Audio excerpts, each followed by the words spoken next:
Hello friends, स्वागत है आपका अपने यूट्यूब चैनल स्टडी विद केवी पर। मैं हूं आपके एजुकेटर केवी और आज हम विशेषण पढ़ेंगे एडजेक्टिव। अब देखो, एडजेक्टिव किसे बोलते हैं? जो शब्द संज्ञा और सर्वनाम के गुण, दोष, रूप, संख्या, मात्रा आदि की विशेषता बताता है उसे विशेषण कहते हैं। मतलब कि जो शब्द विशेषता बताते हैं उन्हें विशेषण कहा जाता है और जिनके बारे में विशेषता बताई जाती है उसे हम विशेष्य कहते हैं। ठीक है, जैसे यहाँ पे दिया हुआ है मोटा लड़का हंस पड़ा, तो इसमें मोटा जो है वो आपका विशेषण हो जाएगा और लड़का जो है वो आपका विशेष्य हो जाएगा, क्योंकि लड़के के बारे में बताई जा रही है कि लड़का जो मोटा है और वो जो है वो हंस पड़ा है।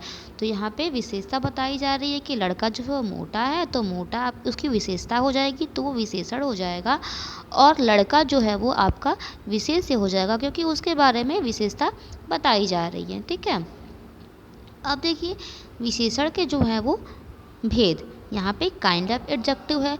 तो विशेषण जो है वो 6 प्रकार के होते हैं। कौन कौन से? गुणवाचक विशेषण, संख्यावाचक विशेषण, परिमाणवाचक विशेषण, सार्वनामिक विशेषण, व्यक्तिवाचक विशेषण और प्रश्नवाचक विशेषण। अब गुणवाचक विशेषण क्या है?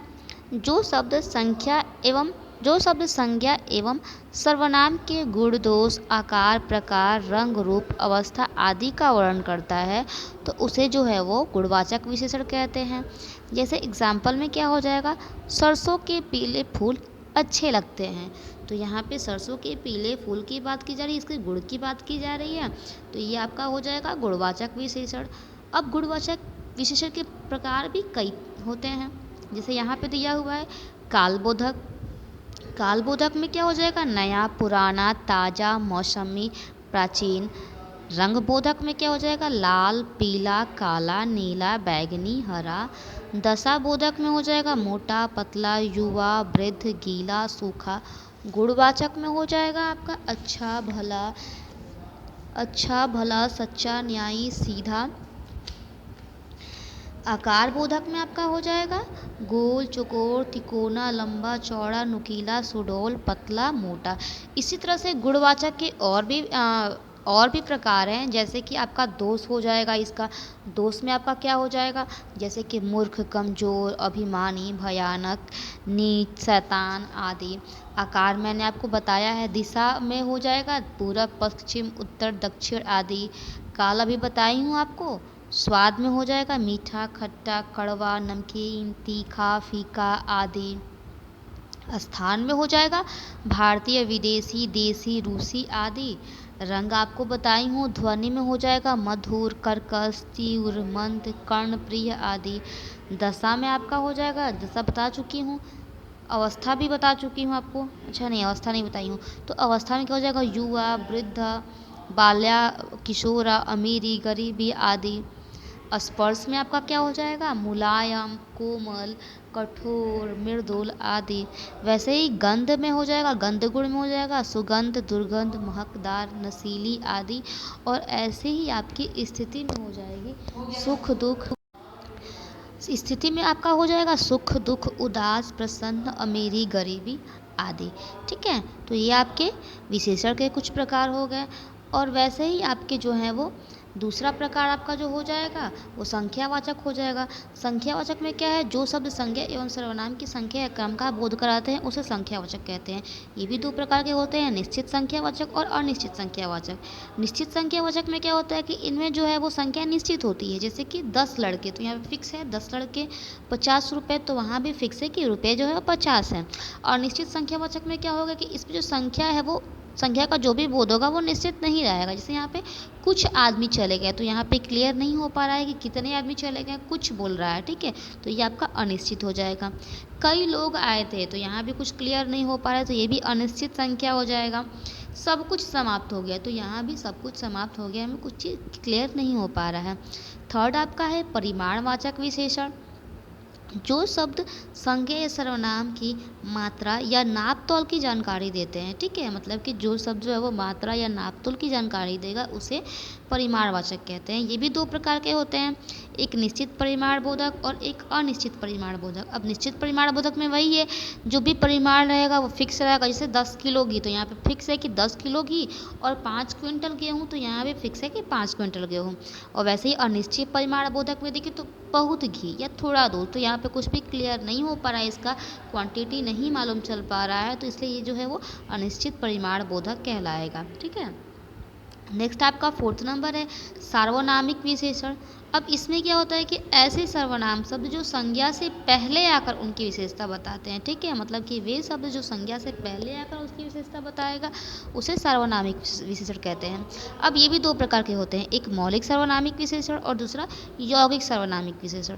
तो मौलिक में क्या होता है कि जो सर्वनाम बिना रूपांतरण के मौलिक रूप में संज्ञा के पहले आकर उसकी विशेषता बताते हैं, मतलब ये जो है वो मौलिक रूप में आएगा और संज्ञा से पहले आएगा। जैसे यह घर मेरा है, ठीक है, और दूसरा एग्जाम्पल जो है वह किताब फटी है, तो यह घर मेरा है और वह किताब फटी, ये आपका हो जाएगा मौलिक सर्वनामिक विशेषण।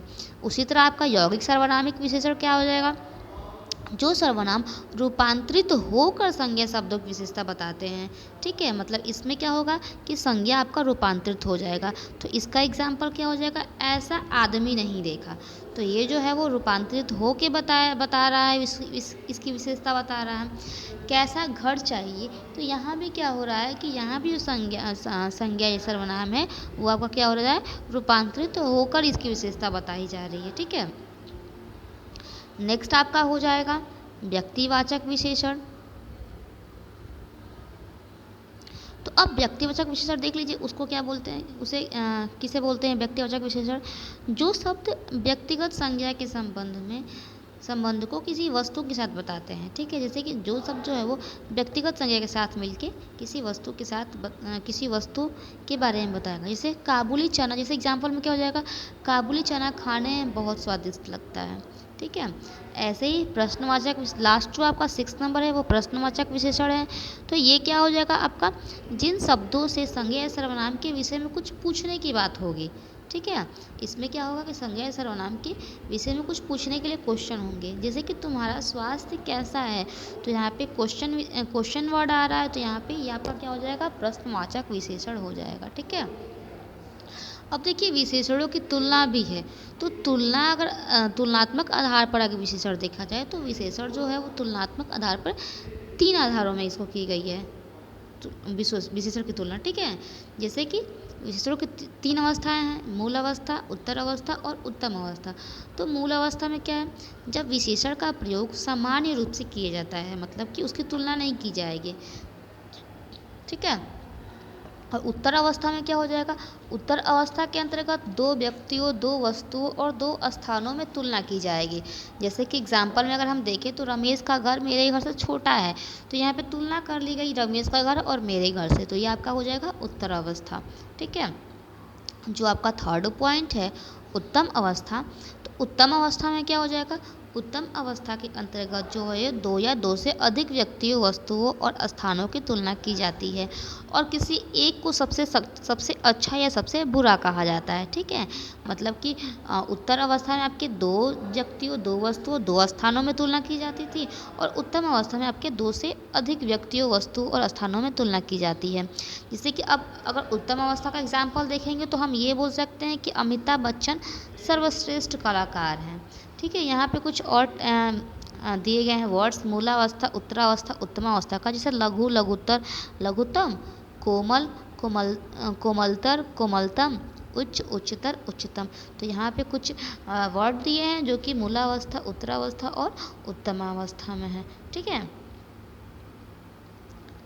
अब आपके जो हैं वो विशेषण की अवस्था के रूप में परिवर्तन यहाँ पे दिया है कि विशेषण की अवस्था के रूप में परिवर्तन जो है वो कैसे होगा।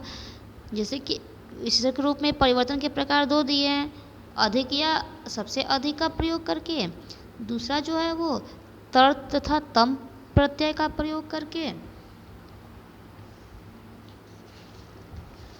उसके बाद जो आपका है विशेषण शब्दों का रूपांतर दिया हुआ है यहाँ पे, ये लिंग के कारण है, वचन के कारण और कारक के कारण। उसके बाद आपका विशेषण की रचना दी हुई है। विशेषण की रचना जो है वो 6 प्रकार की होती हैं, 6 आधारों पर मतलब की गई है।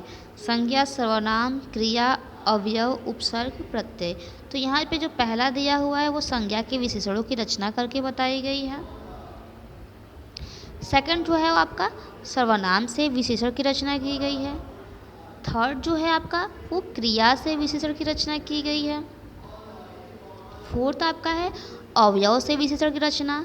फिफ्थ आपका है उपसर्ग से विशेषण की रचना। और सिक्स जो दिया हुआ है वो प्रत्यय से विशेषण की रचना दी गई है। ठीक है, तो ये जो PDF है मैं आपको टेलीग्राम चैनल पे शेयर कर दूँगी। तो अगर आप लोग मेरे टेलीग्राम चैनल से नहीं जुड़े हैं तो आप वहाँ जुड़ जाइए। मैं टेलीग्राम चैनल का लिंक जो है वो डिस्क्रिप्शन में दे दूँगी।